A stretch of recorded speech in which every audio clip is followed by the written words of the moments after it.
must be our goal and our guide. And all that we strive for as a human family, dignity and hope, progress and prosperity, depends on peace. But peace depends on us.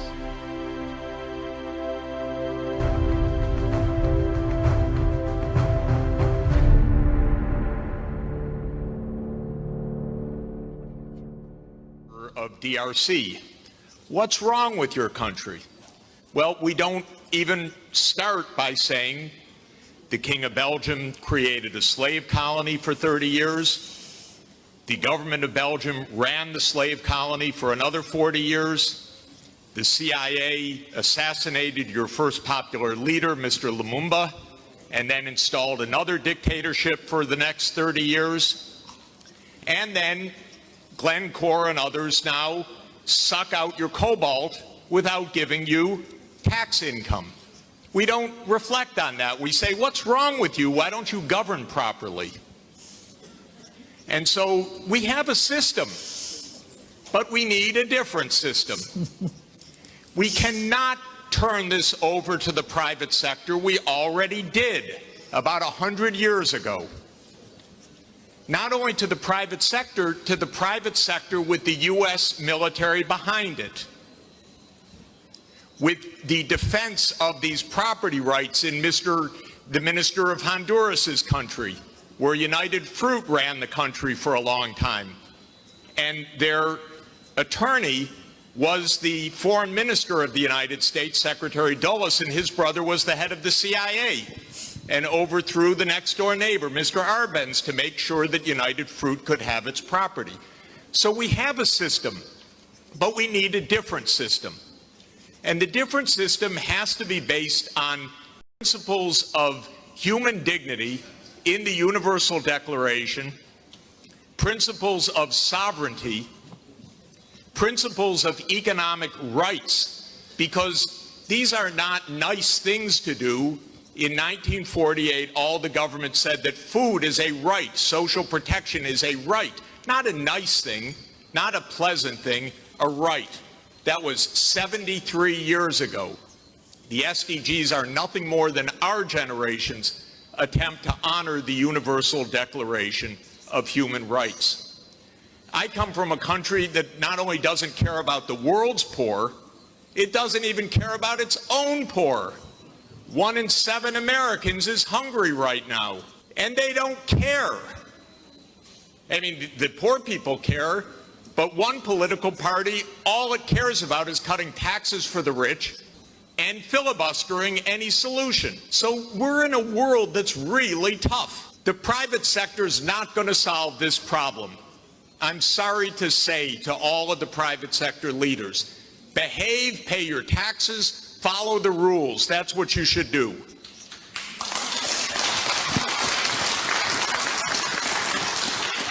And what the governments should do is the following. They won't, but they should. First, the G20 should become the G21 by inviting systemically the chairperson of the African Union and the African Union to be the 21st country. The European Union is a member of the G20 as the EU. If you add the AU as the 21st for the G21, you add 1.4 billion people to representation at that crucial event. That will change decisively the discussion, because 1.4 billion people are not at the table for finance right now, and they need to be. So my first recommendation is the G21. I love the G20. Add one seat, 1.4 billion people with the AU represented. Second, we need an order of magnitude change of development finance. The rich countries just borrowed $17 trillion for COVID. The poor countries, nothing. Because the rich countries can borrow at 0, and the poor countries pay 5 or 10% coupon rates or have no access at all. So the world exposed its grotesque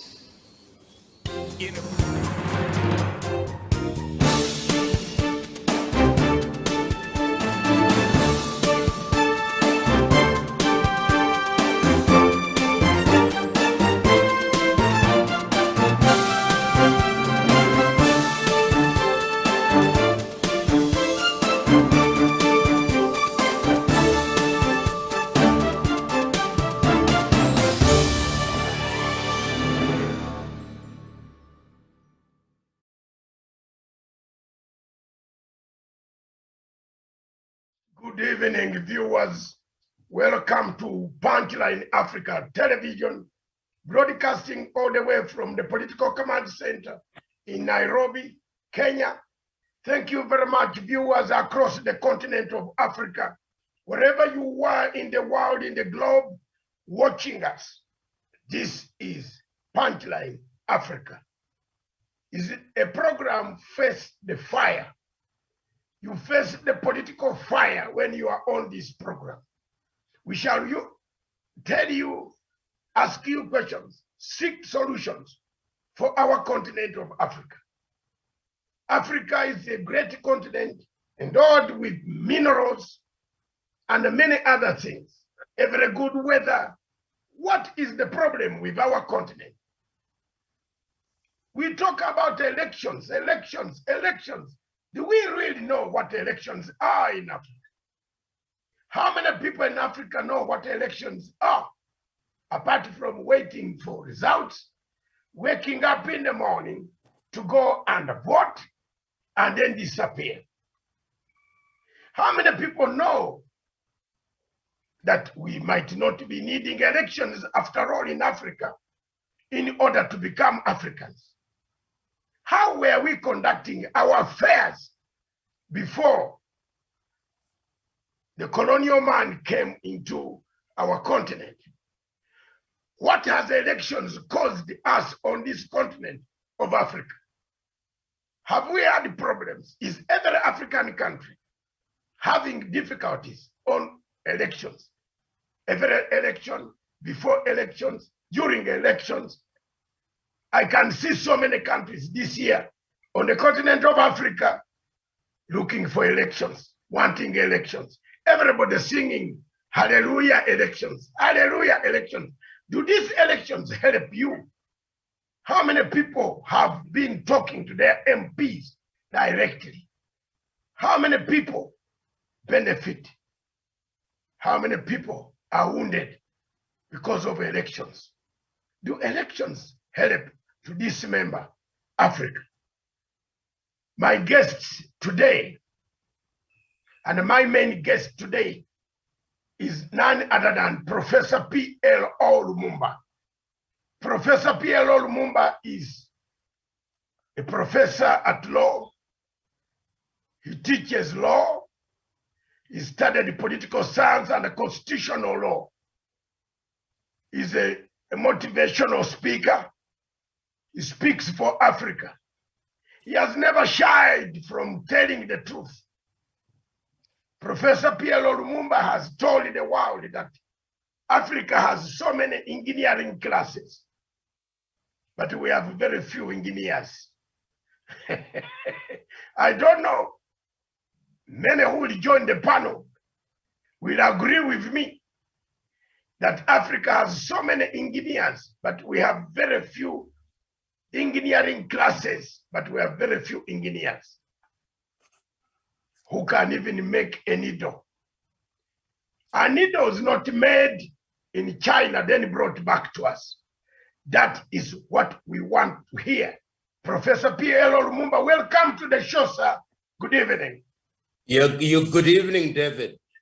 Yes. And I'm very glad that you've invited us to share our thoughts on this subject. And it's very important at the very outset when we share our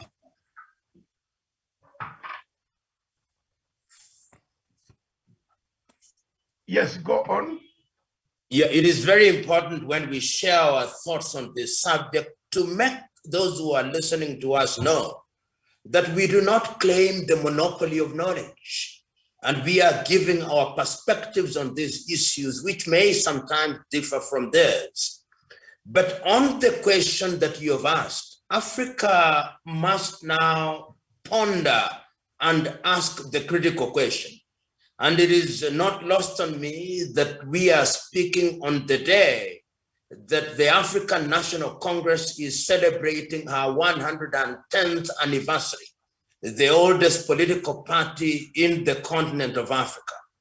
The question that we must ask ourselves is, why is it that Africans are obsessed with elections?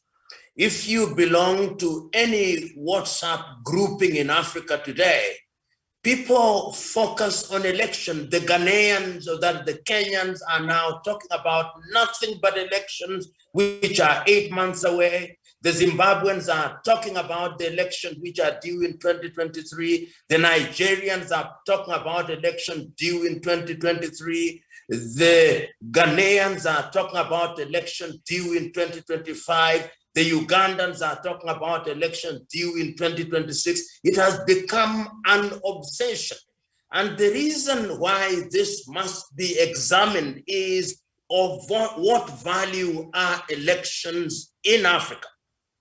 Those who are in the political arena have now made elections almost an end in itself.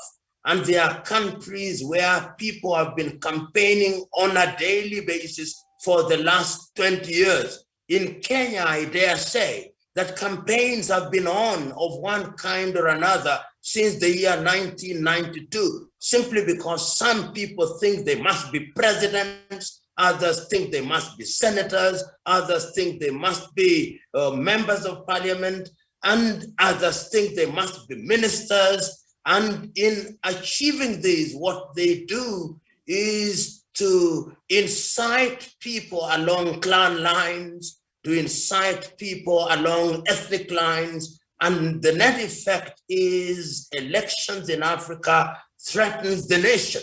In the recent past, we have seen post-election violence in countries such as Gabon.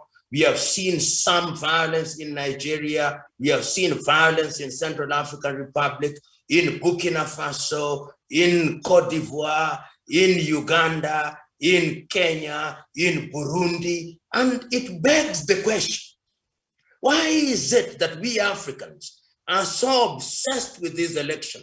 And there is, in some sense, an answer from the great American Pan-Africanist John Henry Clark, who says that when African countries regained their independence, they did so on the basis of alien systems, particularly the European parliamentary system. And he says that Africans will never succeed by mimicking Europe.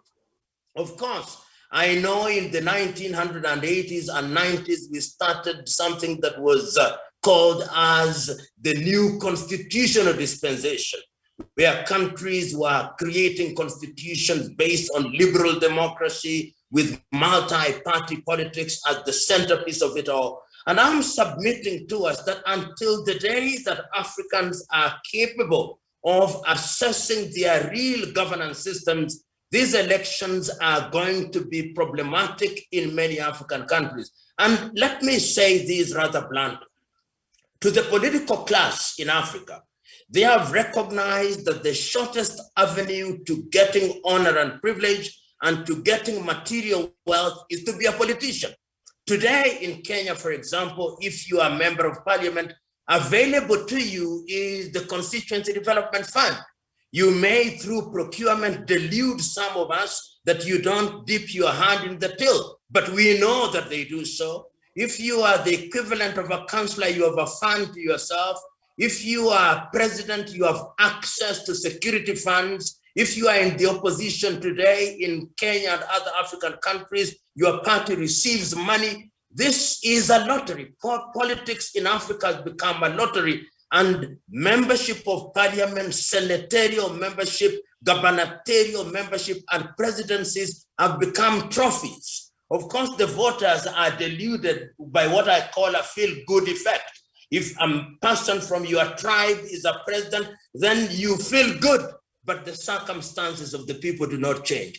In a nutshell, and what I'm putting on the table, how can we liberate ourselves from these foreign systems of governance so that we embrace governance systems that will improve the quality of the lives of the people? And there are examples to look at. Look at Scandinavian countries. All of them. You see how politics is not a big issue because people know that politics is about service. You come to Africa, it is a life and death issue. People maim one another. And what we call political parties in Kenya are not even political parties. If you look at your typical Kenyan politician, he or she in the last 12 years has belonged to a minimum of no less than things that they call political parties. You'll find that in other African countries, and this is a tragedy of gigantic proportions. And let me tell you, until and unless we examine this very thoroughly, it is going to destroy the continent of Africa, either in your lifetime and in our lifetime. And the time is now, David, that we must begin to interrogate our systems of governance and ask ourselves, is there something that we can do which is not elections where people vote because they have been bribed, or they vote because there is an ethnic consideration, or there is a combination of ethnic low voltage warlords who come together so that they say we must work together. Otherwise, as a friend of mine rightly said, African electorate are going to be eaten after every election. The choice is whether they are going to be eaten by the wolf or the fox. Oh my God. Thank you very much. Professor PLO Lumumba has opened up the discussion. Online from South Africa, we have Tinashe Jonas Tinashe. Good evening, my brother. Evening, my doctor. How are you? And yeah, it's a long time I haven't used the Zoom. I used the StreamYard. It was a wrestling match. Yes, thank you very much. You have listened to Professor PLO Lumumba. Zimbabwe has had elections. We had elections in 2018. Today is 2022. Chamisa is still talking of elections. He's thinking of the other election. And you are approaching this new election. Professors say there are people in countries, mentioned your country, Zimbabwe, who are talking about elections. Do people really in Zimbabwe understand what elections are? Yeah, thank you for the opportunity, my doctor. People in Zimbabwe, they are well versed. They understand the dynamics of elections. It's not ignorant at all, but our democracy, our Westminster democracy in Africa is compromised. Where is it compromised? Our opposition are not opposition. Traditionally, Africans, we've got a village head, a chief. These people, they don't have opposition. But now, the opposition in Africa, they oppose the laws, they oppose the policy. They are not there for progressive. They want power. When they want power, they are sponsored externally. Your Britain, your chief culprits, it's France, UK, and the USA. These superpowers, they sponsor the opposition, and then the opposition is now a proxy, is now a puppet of the Western master. Any election is not a fair election if their puppet is not in power. The case is studied is Zimbabwe. The opposition announced before the election that it will never accept any result that it doesn't declare as a winner. And we are going to defend our election results. Yet there's a constitutional body called the ZEC, Zimbabwe Electoral Commission, which is responsible for taking the care of the whole business of elections. But an opposition leader is saying he's going to defend the election results. And before even the elections are announced, he orders his supporters to go to the streets. They burn the cars in town. They want to burn the ruling party's offices, and then soldiers defended the last line of defense. And then it's almost 6 people lost their lives. In Zimbabwe, the opposition is sponsored directly by the United States of America, and Zimbabwe is now on sanctions. So, Jonathan, in short, you are saying there is no opposition in Zimbabwe at all. It is an external wing of the American foreign policy. Yes, the opposition in Zimbabwe is the central intelligence agency, CIA, or the intelligence unity belonging to the United States of America. Does Africa need elections? Before I come back to Professor, do we need elections in Africa? Do we understand elections in Africa? Let's look at this. Look at this position. China has no elections. And I will ask the professor also to tell me today. Have you ever seen a Chinese MP in Africa with a briefcase? Chinese foreign minister is here today in Kenya as I speak. He's eating his, what is this, these things that they eat in China today? What are they called, Daniel? It's not macaroni, what, noodles. Yeah. He's here in this country, in Kenya at the moment. But he's not an MP. That China has no MPs. Yeah. China has no parliament. China gives you money, lends you money. When they don't have a parliament, they don't have MP, they call good-mannered people from the villages. Good behavior, who are not wizards, corrupt, you know, all sorts of people, thieves. If you are a thief, you don't come to the supreme body to decide once in a year, and it lends us money. The whole Africa, your place, Zimbabwe, is full of money lent got from China. I don't know. My place, everywhere in my country, Uganda, China, Kenya, China, Tanzania, China, everywhere, China, Africa, even in Nigeria, China. Now, does Africa need elections? Looking at the example of China, they don't have elections, they are stable. The West calls it no democracy, but they have been stable to lend money to America at night. And America doesn't want us to borrow money during the time. But they borrow the money at night. So, David, before Tinashe comes in, yes, the problem of the post-colonial African state is that it was made in the image of the former colonizer. So that if you go to countries like Ivory Coast, Senegal, Gabon, to give a few examples of the former French colonies, you will discover that the constitution on the basis of which they regained political independence was modeled in Paris.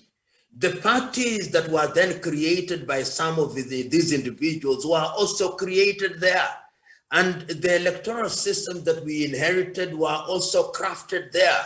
If you come to the Kenya, to the former English colonies or the British colonies of Kenya, of Uganda, and even protectorates such as Tanzania, Malawi, formerly Nyasaland, and Zambia, they were all granted political independence on the basis of Westminster Model Constitution.